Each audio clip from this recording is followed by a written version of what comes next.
अब ये जो स्पेनिश आर्मेडा है, इसका जो रूट है, इसको देखो। अब इन्होंने क्या करा, अपनी सारी जो शिप है उनको एक साथ, सब शिप को साथ में जोड़ करके सारे पूरे रास्ते को उन्होंने ब्लॉक करा। ठीक है। On 20th July the might Spanish fleet moved slowly up the British channel and it was intermittently attack by the English. जो इंग्लैंड के जो पीपल थे उस पर धीरे धीरे वो अटैक करने के लिए आगे बढ़ते जा रहे थे। The following night the English admiral set fire to some old ship with inflammable material and let the wind carry them. उनके पास जो वो 8 उनके पुराने शिप थे, उसी पे उन्होंने ऐसे मटेरियल रखा था जो जल्दी से आग पकड़ लेता है। इनफ्लेमेबल मटेरियल्स था उनके वहाँ पे, उस मटेरियल को उन्होंने उस शिप पे डाल दिया था। अब वहाँ पे इतनी सारी शिप है स्पेन की, लेकिन इंग्लैंड के पास इतनी कम शिप है, बट टेक्निक उनकी बहुत अच्छी थी। इस टेक्निक को आज भी इंग्लिश लिटरेचर की हिस्ट्री में याद रखा जाता है, स्पेनिश आर्मेडा को। अब धीरे धीरे ये सारी शिप्स बढ़ती जा रही थी। बढ़ते बढ़ते आगे वहाँ पे जब जूही पहुँची, स्पेन की जो शिप है उस शिप के साथ ये देखो, इधर से यहाँ से ये बढ़ती जा रही हैं। ठीक है। अब ये बढ़ते हुए ये यहाँ पे आ गई है, ये देखो आप यहाँ पे आ गई। और यहाँ पे ये जो है ना, ये बैटल की जगह है। ठीक है। यहाँ पे बैटल हो रहा है, यहाँ पे युद्ध हुआ। अब जूही वो जो 8 शिप थी जिस पे इनफ्लेमेबल मटेरियल था, ज्वलनशील पदार्थ कुछ ऐसा था, जब वो 8 शिप और इधर से 131 शिप जो स्पेन की थी उनसे वो टकराई, और उसके जो सेलर्स थे ना, वो पहले ही रास्ते में उतर चुके थे, क्योंकि उन्हें पता था कि ये तो टकराते ही ब्लास्ट करेगा। और ये टेक्निक इससे पहले, आज के टाइम में हम इस टेक्निक को बोल सकते हैं कि हाँ हमें पता है, बट उस टाइम पे किसी को इस टेक्निक का पता नहीं था। तो एलिज़ाबेथ ने बहुत अच्छे ढंग से उसने इस चीज़ को हैंडल करा था। अब वो जो ही उन दोनों शिप, स्पेन के शिप और ये इंग्लैंड के जो ओल्ड शिप थे, वो जब टकराए तो एक बहुत बड़ा आग, फायर हुआ। अटैक होते ही फायर हुआ। अब वो सारे शिप पास पास में थे, एक दूसरे से बिल्कुल अटैच थे, बिल्कुल उन्होंने रास्ता ब्लॉक कर दिया था इंग्लैंड के लोगों के लिए। तो वो 8 ही शिप थे इधर से, लेकिन जब वो टकराए और उस पर इतना ज़्यादा मटेरियल ऐसा था, ज्वलनशील पूरा वो पदार्थ था, जिससे बहुत सारे शिप जो थे उनके डिस्ट्रॉय हो गए। Many ships were destroy and many of the soldiers were killed. बहुत सारे सोल्जर्स जो थे स्पेन के वो मर गए।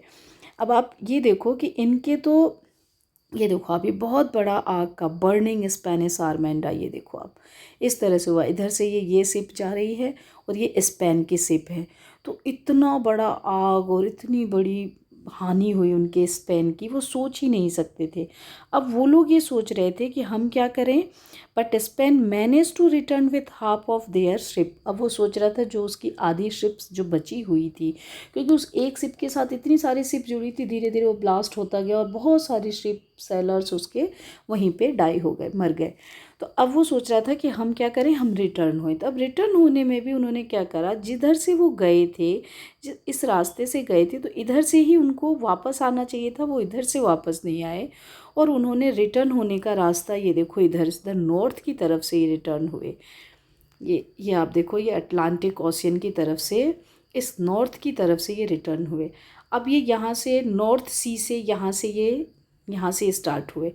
अब ये यहाँ से आते आते ये क्या हुआ, वहाँ पे उस आयरलैंड पे आते ही इन्होंने, ये अटलांटिक ओशियन के आयरलैंड पे आते ही ये किस चीज़ में फंस गए, स्टॉर्म में फंस गए। एक ऐसा स्टॉर्म आया जिसमें इनकी बहुत सारी जो शिप थी वो शिप यहाँ पे फंस गई, और बहुत सारी शिप यहाँ पे डिस्ट्रॉय हो गई।